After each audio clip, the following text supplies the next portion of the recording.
Hello, welcome back to another video on astrology. In this video, I'm going to talk to you about the term affliction.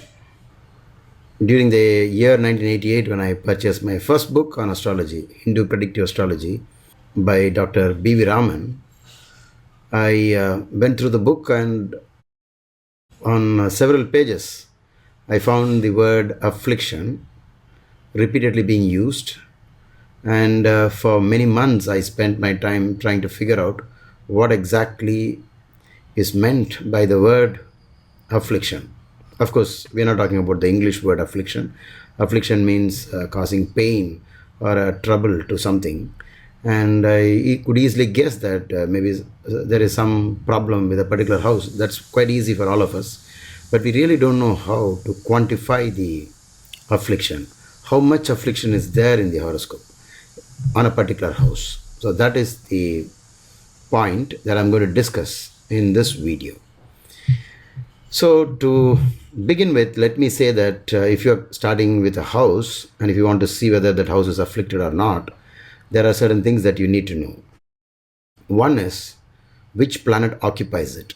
Obviously, the tenant has a greater hold on the house than the owner of the house.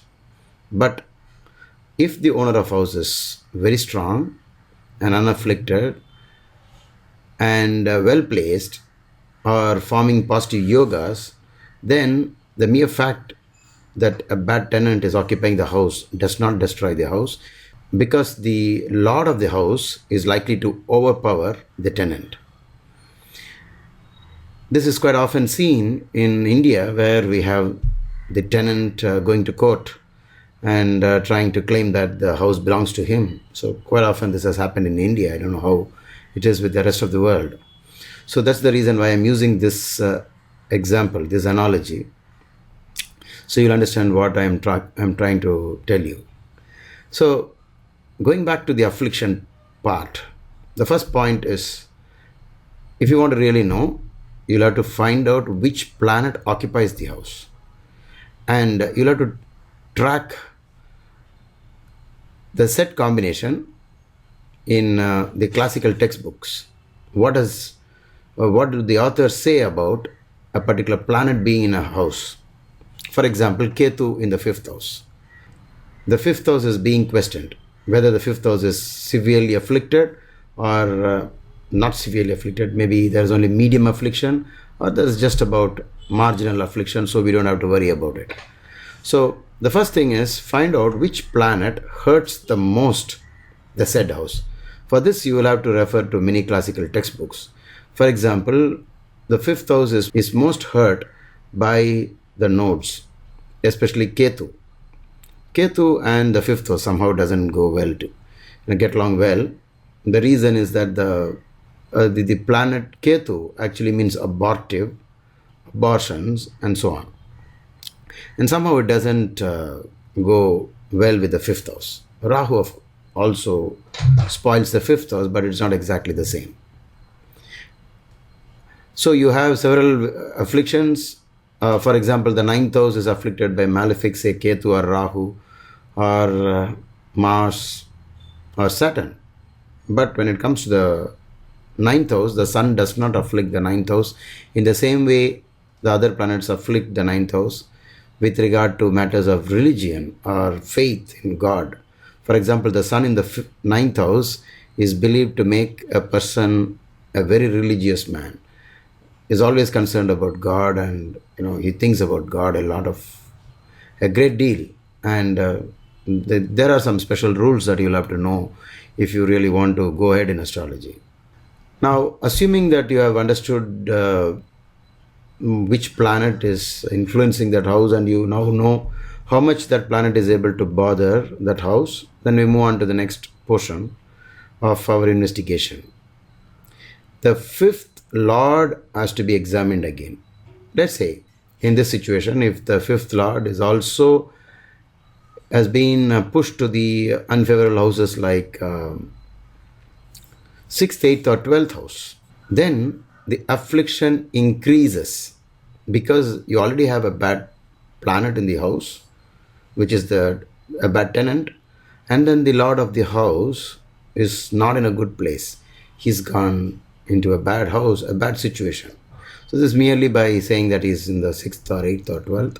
But if you know how to do the Bhava calculations, you will also have to find out how much close this planet is to the middle of the house, say house number 6 or 8 or 12.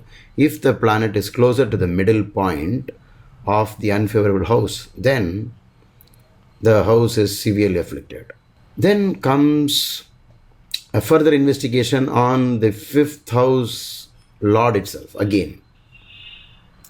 We'll have to find out if there are further afflictions on the 5th lord. For example, if the 5th lord is with malefics or bracketed between malefics, very close. For example, within the same house, if it is really bracketed by 2 malefics, this is too much. So now you understand that the level of affliction keeps increasing. And then this combination is also aspected by another malefic. Then it makes things worse. So all you have to do is to keep chasing the clue, pursuing the clue until you find more and more evidence. Now this is the actual way to read a horoscope, and not by any single combinations.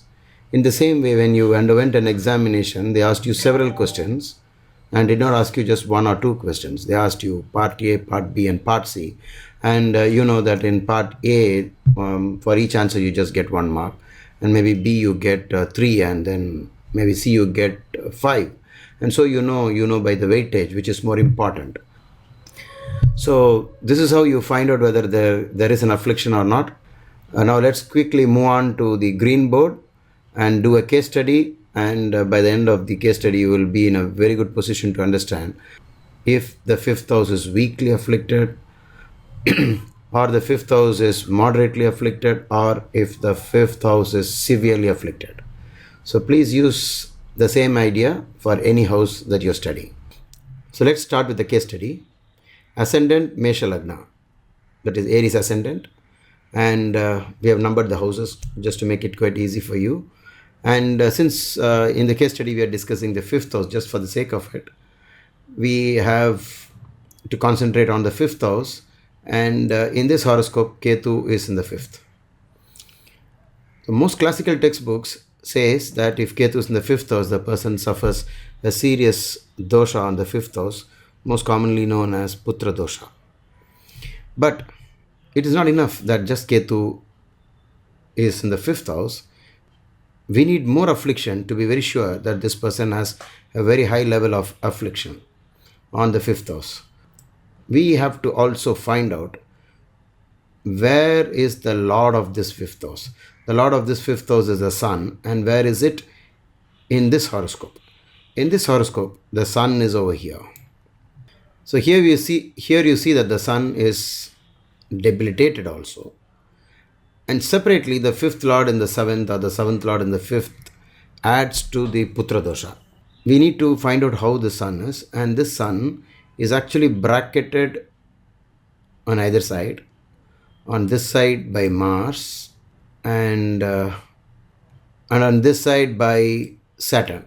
So here we find that the lord of the house is not only debilitated but also severely afflicted by malefics, where the sun is already weak and then 2 more malefics have afflicted the 5th lord. So you find that the Rahu Ketu axis falls on the 5th house and the 11th house.